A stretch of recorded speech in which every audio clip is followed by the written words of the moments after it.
Iyo'y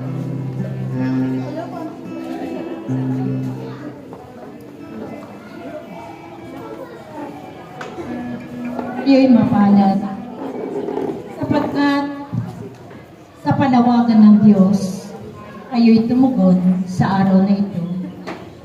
Sapagkat tatanggapin ninyo ang mga regalo ng Diyos na ipagkakaloob sa inyong lahat. Kaya nawa, patuloy kayo na patuloy sa pakikinig ng salita ng Diyos.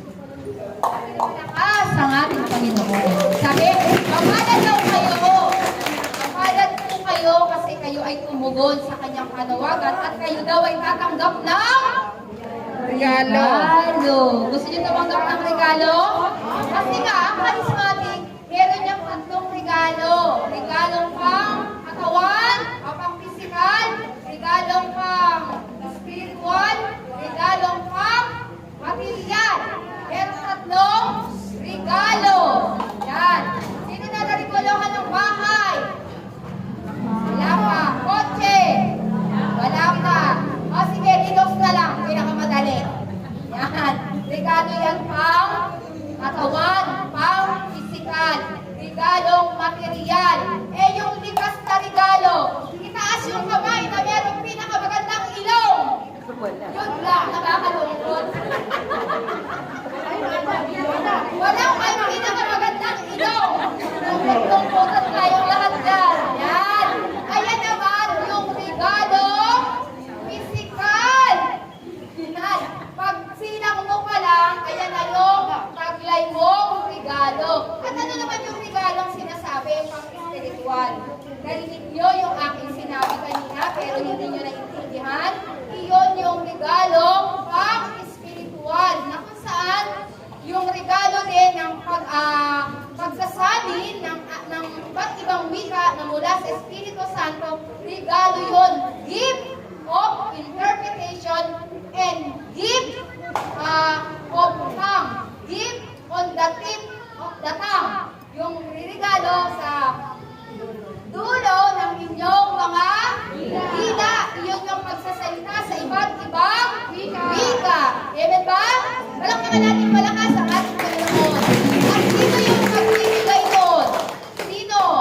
Ang Espiritu Santo na siyang kapangyarihan ni Amang Yahweh. Yan. Katulad ng mga alagad. Ang mga alagad na yan habang sila'y nagpupuri ng panahon ng Pentecost, nagpupuri sila dyan at walang ano-ano, merong isang malakas na hangin na kung saan sa kanilang pagpupuri, merong lumapag sa kanilang mga ulunan na animoy mga dilang apoy. At pagkatapos nun, silang lahat ay nakapagsalita sa iba't ibang wika. Ito yung tinatawag na power on the tip of the tongue. Yung pagsasalita sa iba't ibang wika. Katulad ng mga pinagkaloob sa mga alagad. Kasi nga, mga alagad, sabi nga doon ang sumasampalataya ay tatanggap ng tanda ng kapangyarihan. Silang lahat ay magpapalayas ng demonyo at magsasalita sa iba't ibang mga wika. Kailangan pala pag tayo nagpapalaya sa iba't ibang mga wika, merong pagsasalita sa iba't ibang wika. E paano nga kung wala pa kayo? Diba? Kaya ito yung layunin ng seminar na ito, na kayo sa pagdating ng panahon, mabago din ang inyong pananalita. Gusto nyo ba? Amen. Kapag meron kayo niyan, makakagawa. Sabi nga ang ating mga dila ay kaya daw gumawa ng himala. Sabihin nyo nga, gaganda ko. O, ayan. Pag sinabi nyo, mangyayari. Amen ba? Pupogi ka. Wala ko kontra. Ikaw, kontra. Amen ba? Gagaling ako. Sabihin nyo, gagaling ako. Sino yung gusto gumaling? Sino yung gusto yumaman? Ay, grabe talaga pag sinabi mo gusto yumaman, lahat gusto yumaman. Siyempre, di ba? Gagaling ako. Yan, kapag may kapangyarihan na yung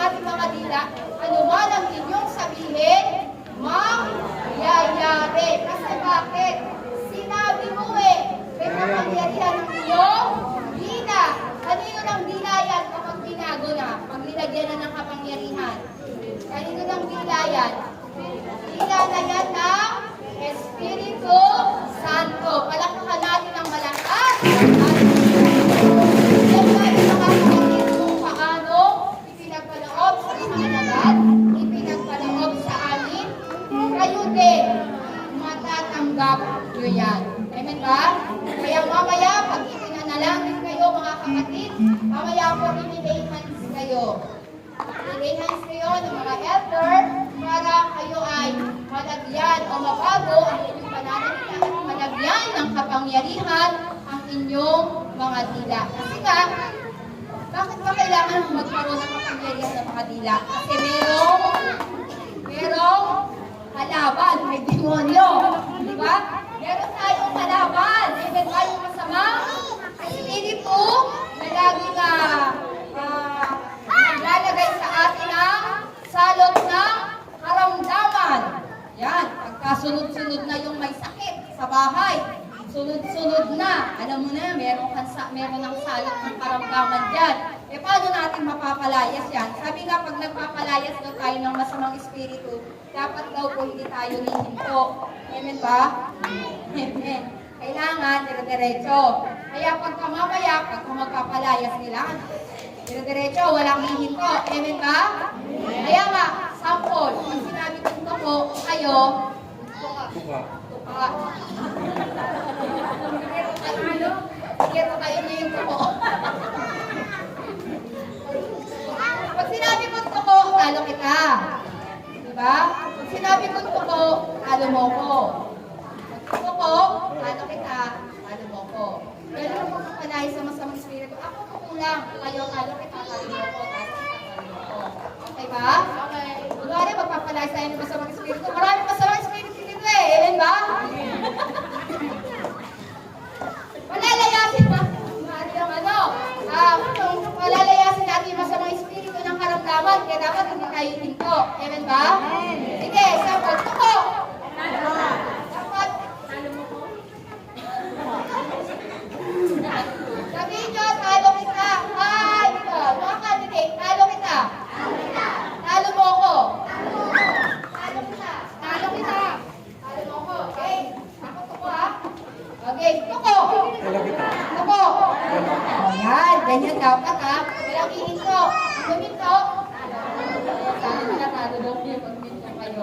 Ayan ha? Game, tuko! Tuko! Tuko! Talo mo ako!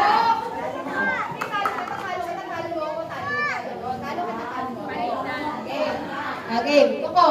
Talo kita! Tuko!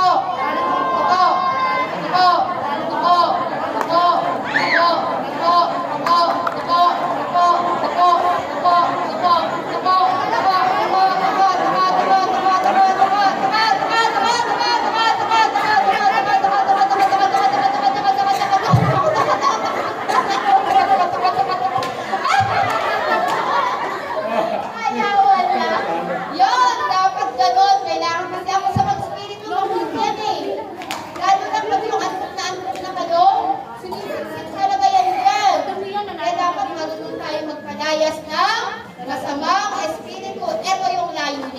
Seminar mga kapatid.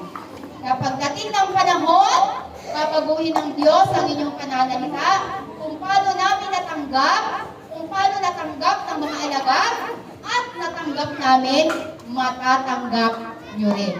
Amen ba? Kaya mamaya po, inilay hands kayo ng mga elder, at hingin nyo po yung regalo mula sa Espiritu Santo. Palakpakan po natin ang malakas ang ating Panginoon. Salamat po mga kapatid.